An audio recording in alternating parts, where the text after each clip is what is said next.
Hey there, Sharon Horne-Ellstrom here with day 983 of What's You Up To Now, documenting the journey as I transition from the brick and mortar world to the online world of business, from the corporate world where I spent over a quarter century, that's over 25 years, working in corporate America, working for some of the coolest companies on the planet, both huge, like unbelievably huge, like one of the biggest companies in the world, to really big family-owned companies, to smaller corporate endeavors, smaller corporate companies as a corporate employee, and then simultaneously running my own businesses in like 27 different industries and businesses over my 4+ decades of business.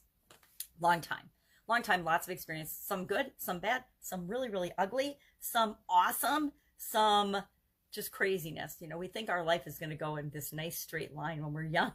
We grow up, we go, oh, I want to be an astronaut. And I never wanted to be an astronaut. I don't know why I said that, but we grow up thinking we're going to be one thing or do one thing.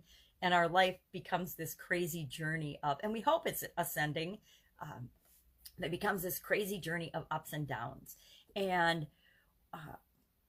especially when things outside of our control impact us, like the whole coronavirus thing. This whole year has been, you know, and we're over 6 months into it now. Let's see, March, April, May, June, July, August, September, October.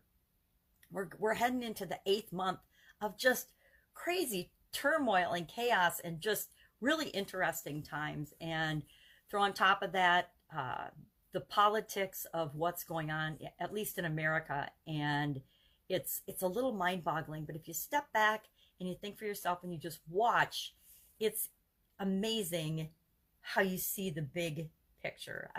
One of the things I learned to do a long time ago was just to step back and be an observer of the things that are going on around me.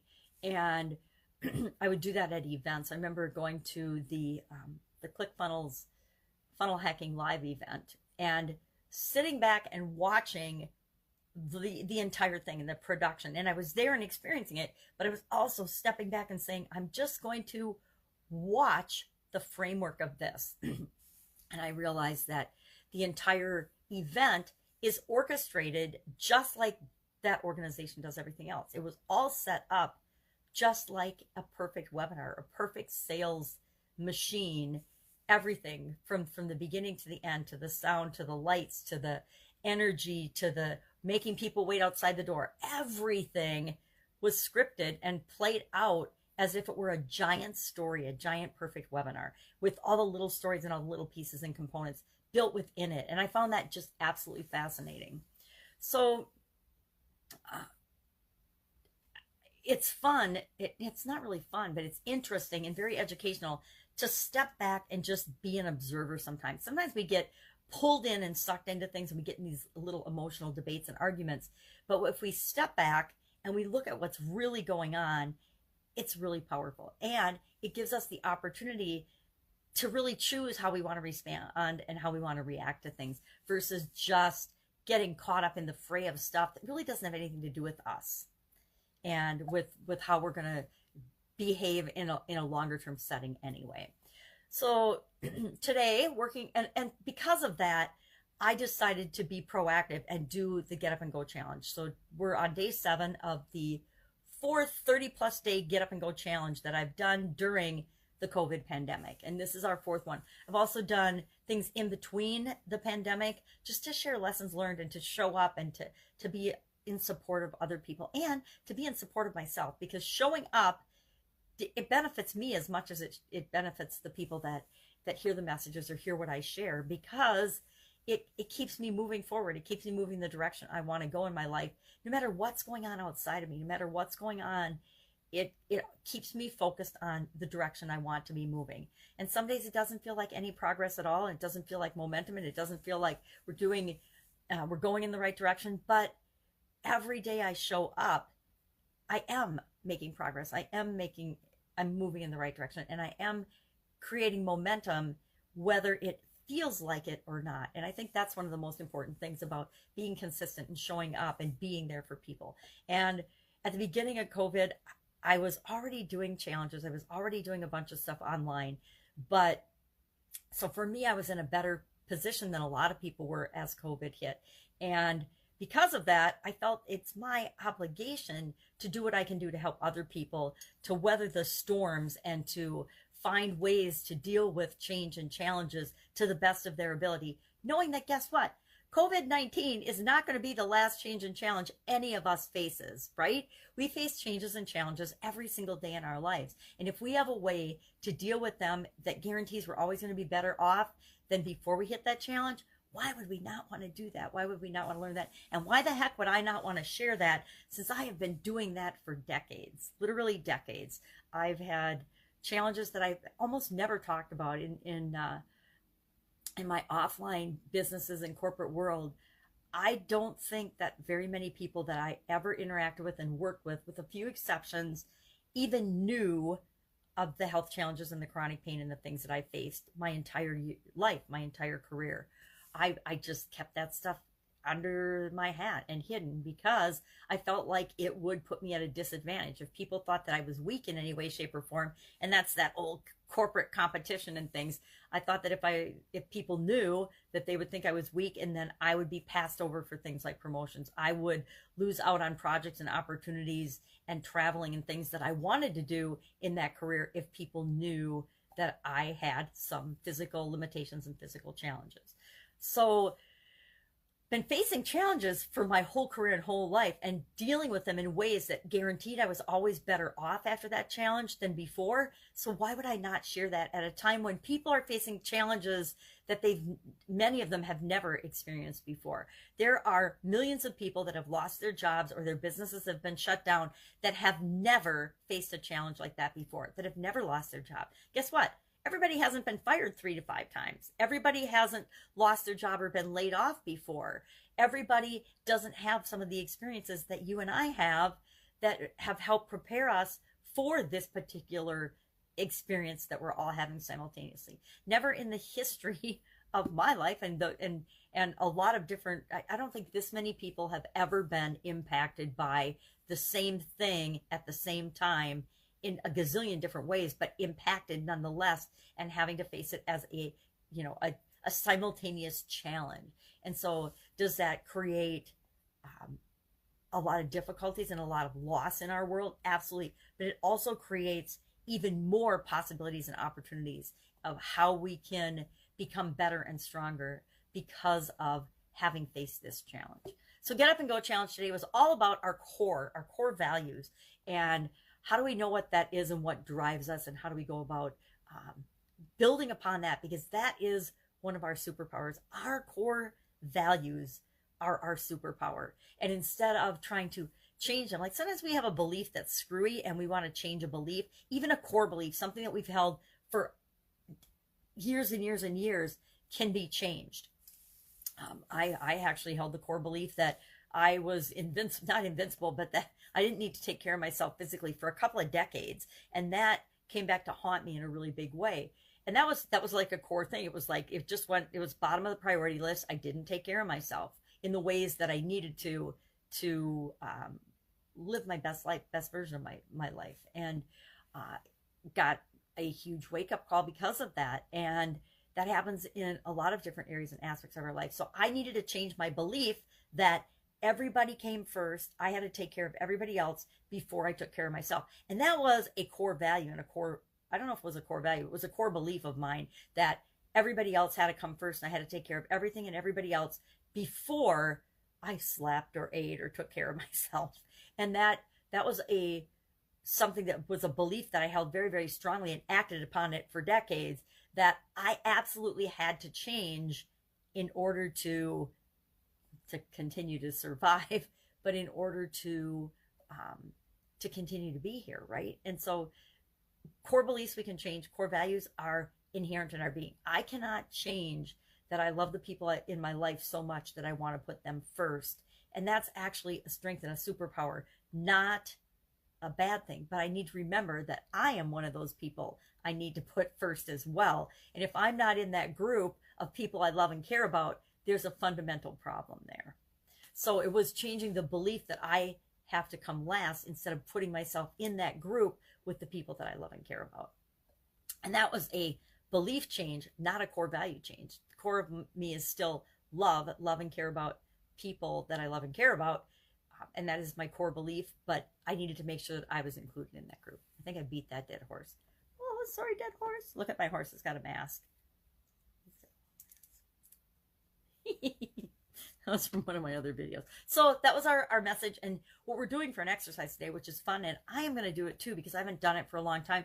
So I'm actually going to look at my core beliefs and drill it down.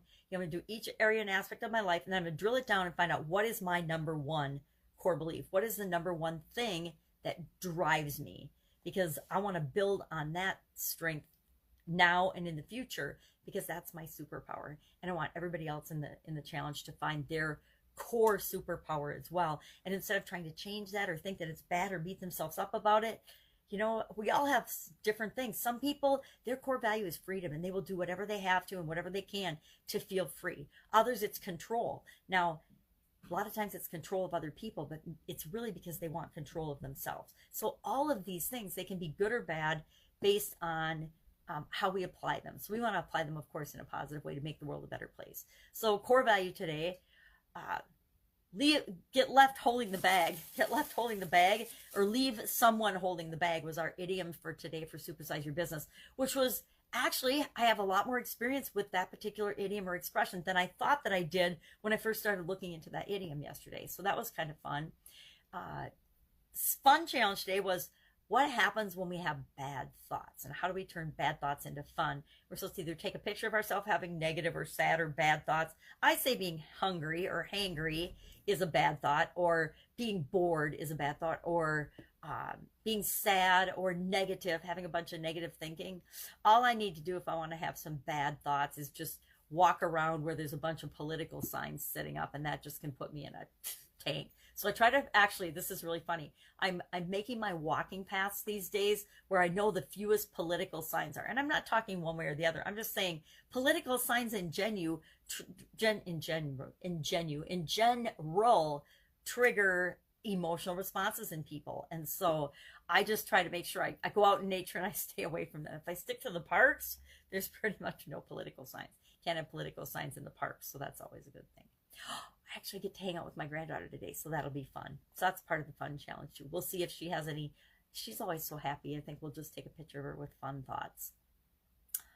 So that's what I'm working on. I also hopped onto yesterday a very interesting entrepreneurial masterclass, and it's going all week, but I probably won't be able to catch this afternoon's session. But it's somebody that I've actually known. Now, this is a secret, but I'm not, that's why I'm not saying the name. I've known this person for decades, but I didn't know them, but I had an interaction with them decades ago that was very negative. And now that I've learned a lot more about this person, I understand where they were at that time, and that their negative behavior had nothing to do with me. But at that time, I took it personally. So it was one of those perfect storms of a negative interaction that the person was just being defensive and competitive and territorial about something they had no right to be. And I let that behavior negate and shut down something that I was also trying to do. And shame on me for letting someone outside me shut down something I wanted to do. But now that I know the whole story of where that person was back then, I understand it. Now, it's too bad I didn't have that insight and understanding back then, because the work that they're doing now is incredible and really valuable and really fun to watch and participate in. But back in the day, I thought I would never see or hear from or of this person again. And so it's interesting that now I'm hearing of this person, and I've heard more about their story and where they were back then and why they were the way they were. And that's just a reminder to me and all of us all the time. We only ever, whenever we interact with other people and other businesses and other things, we're only ever seeing the tip of the iceberg. We're not seeing all of what's going on in that person's life. And social media has just exploded this perceptive and perception bias. And it's something we kind of need to guard ourselves against, because we can let it negatively impact us. I never, before going online, compared my businesses to other people. I just did my own thing and worked along. And then when I got online, I found myself watching what other people were doing in the same areas. And every once in a while, I would catch myself comparing myself to, well, so and so has already got 10,000 downloads a day on their podcast. You know, why do I only have 6? Or so and so is doing this and they did $1 million on their course. Why did I launch my course to crickets? You know, and comparing ourselves to others and forgetting that they have a whole different set of experiences and a whole different journey and a whole different presentation. There's so many factors involved that it's just the tip of the iceberg. So why would I ever compare myself to anyone and their success or failure in an area and my success or failure in an area to anyone else? It's each of us on our own journey. So it's a good reminder for that. And it's really fun to watch this particular masterclass and presentation, because it is a person that I thought was a jerk and an egotistical a-hole back in the day. And now I'm like, oh my God, this person's amazing. And I understand why they were the way they were back then, but I bet they didn't even know that they were being the way they were back then. And so it's like all of us, we go through an evolution and a journey, and we figure out that we can always become a better person, right? We can always say the right thing. We can, or say a better thing. We can always be kinder. We can always be a better version of ourselves, me included, right? Every single one of us. So doing that, and I will try to catch as much of that as I can, but I've got a doctor appointment. My doctor appointment had to be rescheduled for my cardiologist because they set me up with the wrong type of cardiologist, if you can imagine that. So I got a video called this week instead of last week on that. But all in all, life is fun. Life is awesome. And we just have to look for the good in it. And if we look for the good in life and in ourselves, that's what we'll see and that's what we'll find. That's all I've got today. Go out, have an absolutely amazing day. If I can help you in any way, ask in the comments below or direct message me.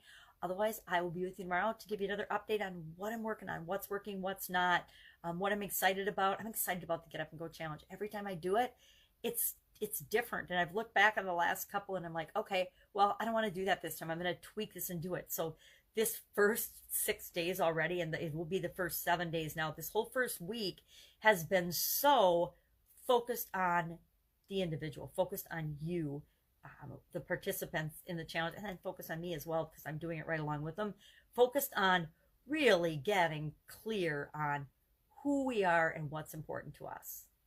And then starting tomorrow, we'll move into, and we'll do a little bit more of who we are tomorrow. I think I have, again, I'm going to be perfectly transparent here. I have not got, I'll even show you, I have not got this particular challenge mapped out ahead of time. I've got 3 things I'm doing with it. I'm doing the lesson. So I've got the pages numbered 1 through 31, and you'll see day 7, which was today, days 1 through 7 are done, but everything else is blank.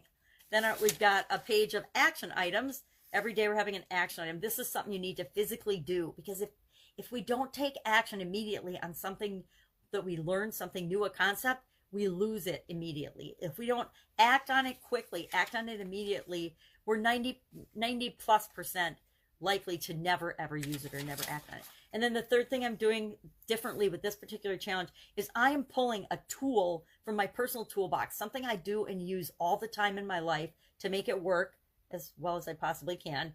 A tool every single day for days 1 through 31. And again, I've only done through day 7 because I don't want to say I'm making it up as I go along, because I've done it enough before that I'm not really making it up. It's intentional, but I'm intentionally leaving myself open to what should come next instead of mapping it out ahead of time. In the past, I'll show you a past one.